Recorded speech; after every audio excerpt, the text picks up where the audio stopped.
শিক্ষার্থীরা, আমি আজকে তোমাদেরকে গতি অধ্যায়ের একটা ম্যাথ নিয়ে ডিসকাস করব।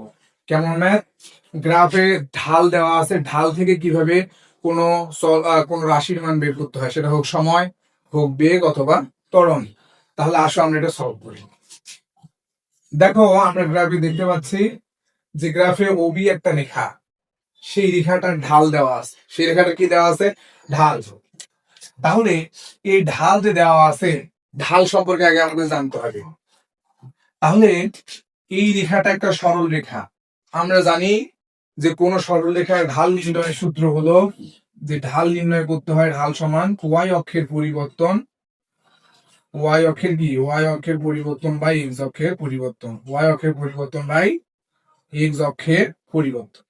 ওয়াই অক্ষের পরিবর্তন মানে হলো y two minus y one divide by x two minus x one.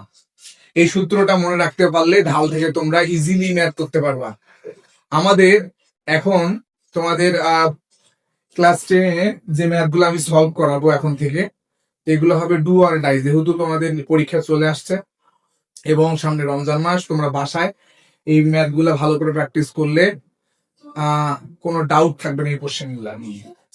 তো আসো আমরা সলভ করি। দেখো, এখানে আমাদের ওবি সরলরেখার ঢাল দেওয়া আছে। এখন আমাদের কোশ্চেন হলো যে ও এক্স এর সময় কত, ও এক্স বরাবর কি সময় কত, ও এক্স বরাবর সময় নির্ণয় করো, এরকম একটা কোশ্চেন।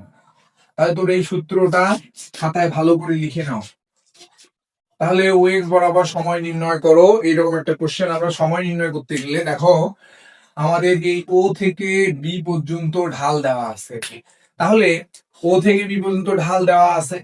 এখন ও এই বরাবর আমাদের এখানে ও থেকে এ পর্যন্ত যখন গাড়িটা গেছে, সেই সময় কত পরিবর্তন হলো সেটা বের করতে বলছে। তাহলে সেই সময়টা বের করতে গেলে আমাদের প্রথম যে কাজটা করতে হবে সেটা হলো ও এর ঢাল বের করতে হবে। তাহলে আমি সলভ করাই। ও এ ঢাল কত হবে? ও এ অংশের ঢাল, ও এ অংশের ঢাল আমরা বের করবো। দেখো, তাহলে ও এ অংশের ঢাল বের করতে গেলে আমি কি বলছি তোমাদের? ওয়াই অক্ষের পরিবর্তন ডিভাইডেড বাই কি, এক্স অক্ষের পরিবর্তন। ওয়াই অক্ষের পরিবর্তন দেখো, তাহলে এই ও থেকে এ পর্যন্ত যখন বস্তুটা আসে, তখন সেই ক্ষেত্রে ওয়াই অক্ষ বলতে কোনটা বোঝায়? এইটা। তাহলে ও তে যখন ছিল সেই সময় মান কত ছিল? 0। সেই সময় মান কত? 0।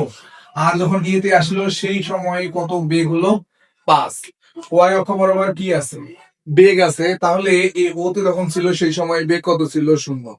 যখন এই এ তে আসলো সেই বরাবর বেগ কত হলো? 5। তাহলে আমাদের এই ক্ষেত্রে এই যে ওয়াই টু, এটা হবে দ্বিতীয় মান, আর প্রথম এটা হবে ওয়াই ওয়ান। তাহলে দ্বিতীয়টা মান কত? 5। দ্বিতীয়টার মান কত? 5 মাইনাস সূত্র অনুযায়ী এটা তাহলে কত? 0। বুঝছো? এখন এক্স অক্ষের পরিবর্তন। তাহলে দেখো, এক্স অক্ষে যখন এখানে ছিল সেই সময় কত ছিল?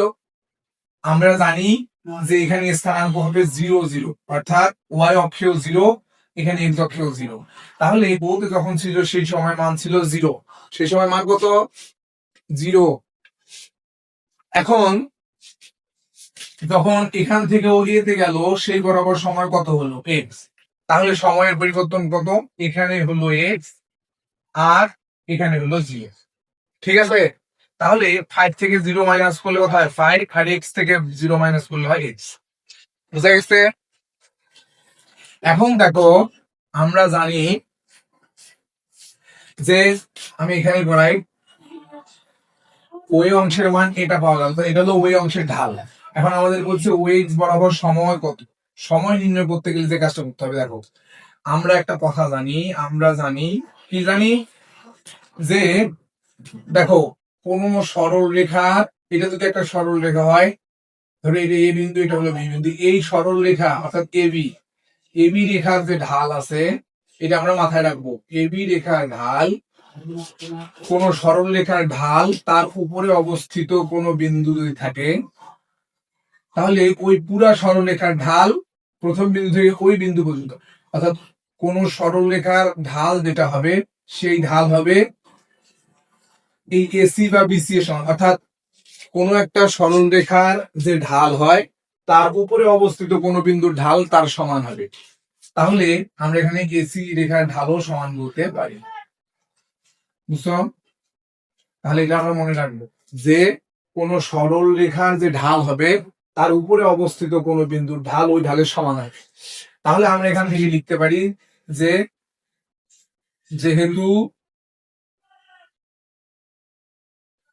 এবি রেখার ঢাল যেহেতু এবি রেখার ঢাল ইকুয়াল এসি রেখার ঢাল, এবি রেখার ঢাল ইকুয়াল কি এসি রেখার ঢাল।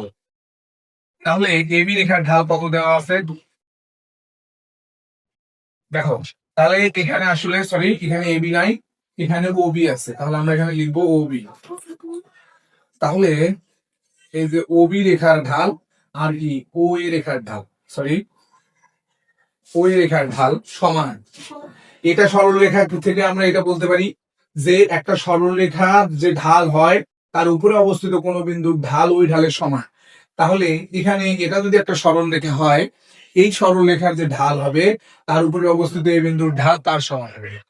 তাহলে এই ওবি রেখার ঢাল কত আছে 1.5 ইকুয়াল ও এর এখানে ঢাল কত পাইছি 5 বাই কি এক্স, 5 বাই কি এক্স। এরপর আমরা আর গুণন করি, তাহলে আমরা লিখতে পারি 1.5 x equal 5 by x equal আমরা কি লিখতে পারি 5 বাই 1.x। অতএব এক্স এর মান যেটা বের হবে সেটা সেকেন্ড এককে বের হবে। আশা করি এটা তোমরা বুঝছো। তাহলে এখান থেকে আমরা কি মনে রাখবো যে ঢাল হয় ওয়াই অক্ষের পরিবর্তন ডিভাইডেড বাই এক্স অক্ষের পরিবর্তন, এই সূত্রটা আমরা মনে রাখবো। সেই অনুযায়ী আমরা কোন রেখা থেকে ঢাল বের করার সময় ওয়াই অক্ষে পরিবর্তন দেখবো এবং এক্স অক্ষে পরিবর্তন। আর একটা কথা মনে রাখবো যে কোন সরল রেখার যে ঢাল হবে সেই ঢালটা তার উপরে অবস্থিত কোন বিন্দু ঢাল সমান হবে, এই জিনিসটা আমরা মনে রাখবো। তাহলে এই ঢাল থেকে যে কোনো ম্যাথ আমরা করতে পারবো। কি মনে হচ্ছে কঠিন?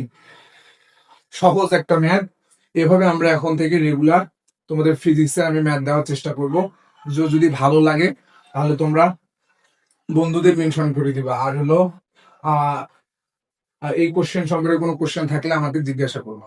ঠিক আছে, আজকে পর্যন্তই। নেক্সট ক্লাসে তোমাদের সাথে দেখা হবে। ধন্যবাদ।